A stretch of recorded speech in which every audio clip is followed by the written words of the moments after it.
Ada satu momen ketika seseorang menatapmu dengan tatapan yang menantang. Nada suaranya menusuk, kata-katanya dirancang untuk mengguncang hatimu, dan sebagian dari dirimu ingin membalas, ingin menjelaskan, ingin membuktikan bahwa kamu tidak lemah. Tapi disitulah ujian sejatinya dimulai, bukan di medan perang, bukan di ruang rapat, tapi di dalam dirimu, ketika emosi ingin mengambil alih kendali. Kebanyakan orang gagal di titik ini, bukan karena mereka tidak cukup kuat, tapi karena mereka terlalu ingin terlihat kuat. Mereka bereaksi, mereka membela diri, mereka berbicara, bukan karena perlu, tapi karena takut terlihat diam. Dan di sanalah mereka kalah. Karena setiap kali kamu membela diri, kamu sedang mengakui bahwa kata-kata orang lain memiliki kuasa atasmu. Setiap kali kamu menjelaskan dirimu, kamu menyerahkan kendali pada opini mereka. Dunia ini bukan tentang siapa yang paling benar, tapi siapa yang paling tak terguncang. Orang bijak, orang kuat, orang yang benar-benar berbahaya, adalah mereka yang tetap tenang bahkan saat seluruh dunia menekan mereka. Tidak karena mereka tidak merasakan emosi, tapi karena mereka sudah menaklukkannya. Ingatlah ini, ketenangan bukan tanda kelembutan. Ia adalah bentuk kekuasaan tertinggi, kekuasaan atas diri sendiri. Diam yang tidak lemah adalah bentuk dominasi tertinggi. Machiavelli pernah menulis, manusia lebih mudah dikendalikan oleh rasa takut daripada rasa cinta. Tapi ia lupa menambahkan satu hal, dan rasa takut paling dalam muncul bukan dari amarah, tapi dari ketenangan yang tak bisa dijelaskan. Ketika kamu diserang, disalahkan, atau diuji, naluri pertamamu adalah bereaksi. Kamu ingin membela diri, meluruskan, menjelaskan bahwa kamu tidak salah. Tapi di mata orang yang paham kekuasaan, setiap reaksi adalah pengakuan. Kamu mengakui bahwa mereka berhasil memengaruhimu. Inilah rahasia yang hanya sedikit orang tahu. Membela diri adalah bentuk kelemahan, karena kamu sedang bermain di panggung yang bukan kamu yang atur. Orang kuat tidak perlu menjelaskan, karena mereka tahu penjelasan hanyalah upaya meredakan ketidakpastian orang lain. Dan orang yang bijak tidak mengobati ketidakpastian orang lain, mereka menggunakannya. Diam bukan berarti tunduk. Diam adalah bentuk komunikasi paling berbahaya, karena ia menciptakan ruang bagi imajinasi orang lain untuk bekerja. Dan manusia selalu takut pada apa yang tidak bisa mereka pahami. Ketika kamu diam, mereka mulai bertanya-tanya, apa yang dia pikirkan? Mengapa dia tidak marah? Apakah dia tahu sesuatu yang aku tidak tahu? Rasa ingin tahu berubah menjadi gelisah. Gelisah berubah menjadi ketakutan. Dan dari ketakutan lahirlah kekuasaan.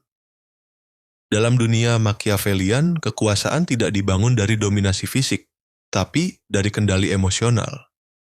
Siapapun yang bisa tetap tenang ketika diserang, akan selalu tampak lebih tinggi daripada mereka yang bereaksi. Karena dunia tidak menghormati kebenaran. Dunia hanya tunduk pada keteguhan.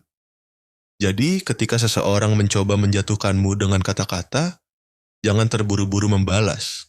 Biarkan mereka bicara, biarkan mereka berteriak, biarkan mereka menunggu reaksimu yang tak pernah datang.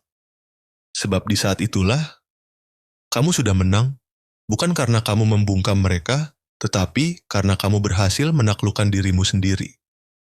Diam yang dipilih dengan sadar, adalah bentuk kekuasaan paling murni.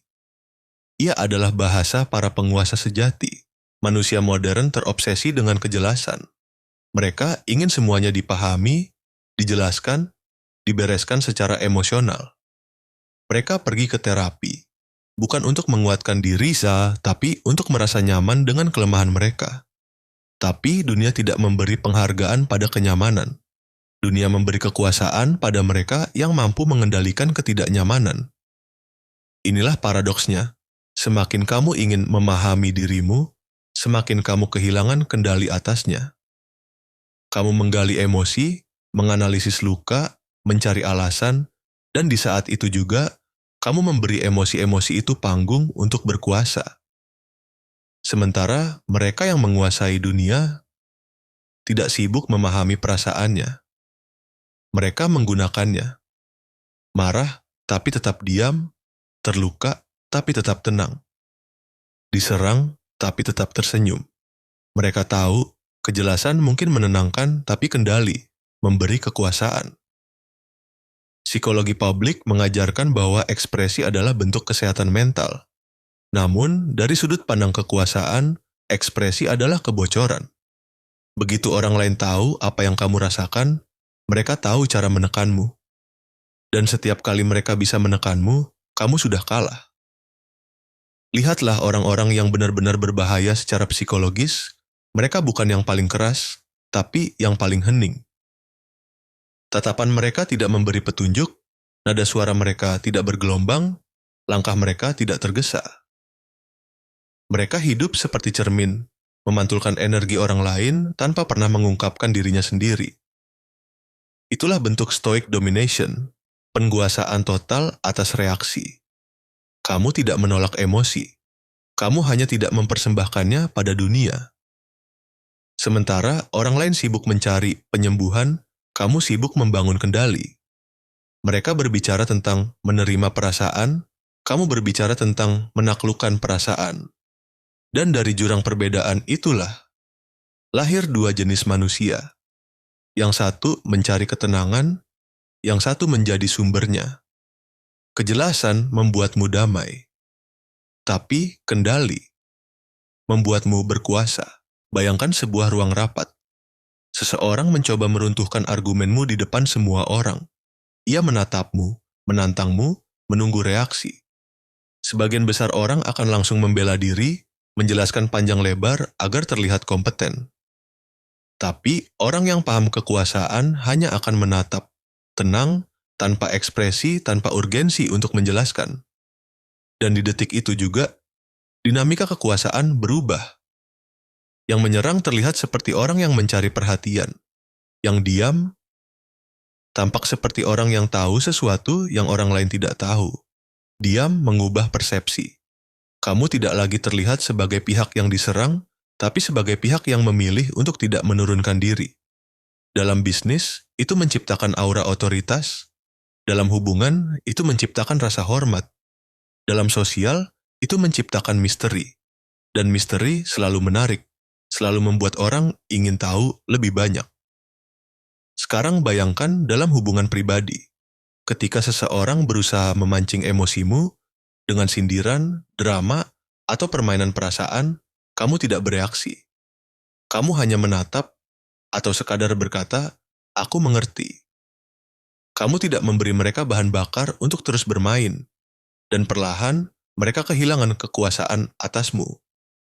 Dalam kehidupan sosial, prinsip ini lebih halus tapi jauh lebih mematikan. Kamu tidak perlu selalu benar, kamu hanya perlu tak terguncang. Saat orang lain sibuk membenarkan diri, kamu cukup hadir. Mantap, tenang, tidak tersentuh.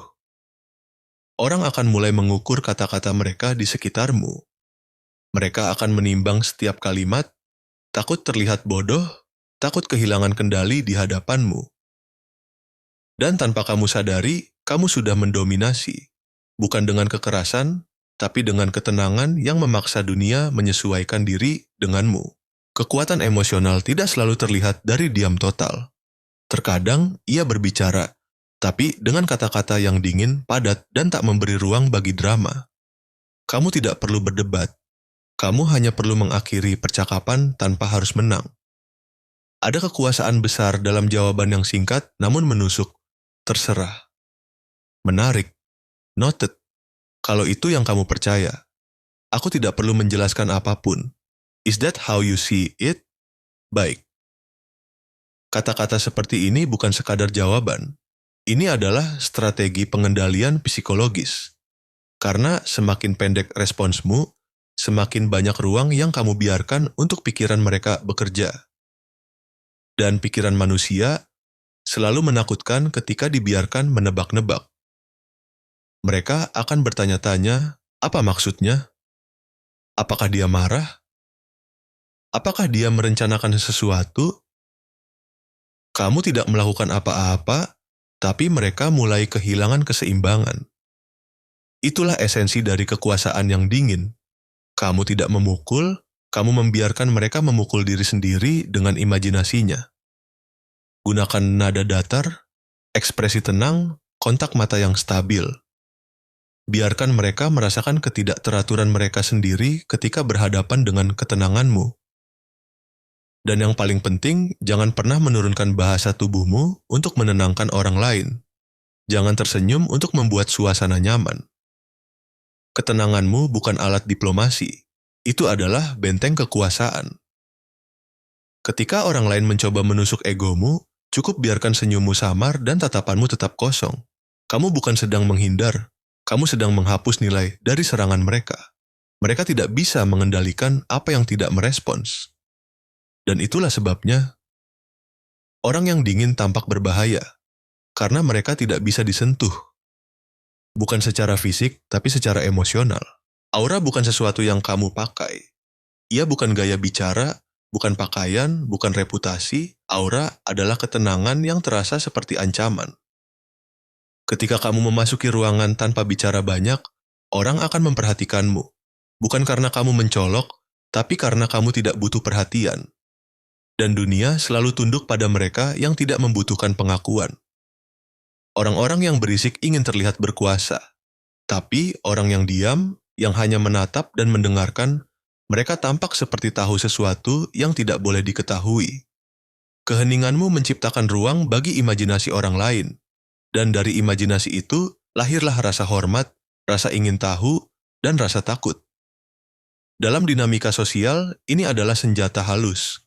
Orang akan mulai menyesuaikan nada suaranya di sekitarmu. Mereka akan mengukur kata-kata mereka.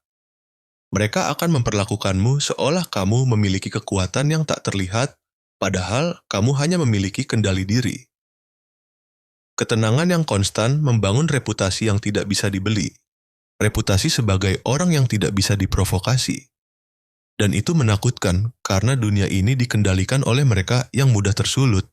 Sementara kamu berdiri di atas mereka, tak tersentuh oleh badai emosi yang menelan orang biasa. Aura bukan tentang menjadi sempurna. Aura adalah tentang tidak pernah kehilangan bentukmu, bahkan ketika segalanya mencoba menghancurkannya. Ketika kamu bisa berdiri tenang di tengah kekacauan, dunia akan berhenti mencoba mengganggumu dan mulai mengitarimu. Kamu tidak perlu menuntut penghormatan. Kamu hanya perlu menguasai dirimu sendiri. Karena pada akhirnya, orang yang memang paling tenang selalu tampak paling berbahaya. Pada akhirnya, kekuasaan sejati bukan tentang siapa yang paling keras, paling berani, atau paling dihormati. Kekuasaan sejati adalah milik mereka yang bisa menatap dunia tanpa gentar. Bahkan ketika dunia menatap balik dengan kebencian, penghinaan, dan tipu daya. Menjadi tak tersentuh secara emosional bukan berarti kamu kehilangan hati. Itu berarti kamu sudah menempatkan hatimu di bawah kendali pikiranmu. Dan dari titik itu, kamu bukan lagi bagian dari permainan, kamu adalah permainan itu sendiri. Dunia akan mencoba memprovokasi, menguji, memecah keseimbanganmu.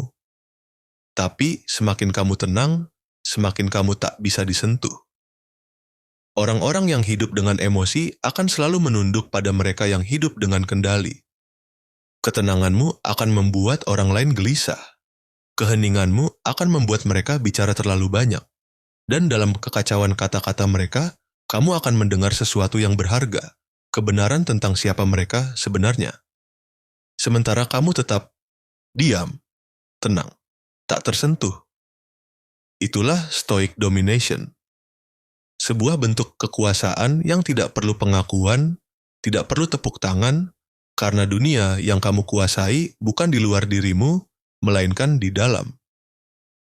Dan ketika kamu telah menguasai dirimu sepenuhnya, tidak ada manusia, situasi, atau kekacauan apapun yang bisa menyentuhmu lagi. Sebab pada akhirnya, yang benar-benar berkuasa adalah yang tidak lagi perlu membuktikan apa-apa.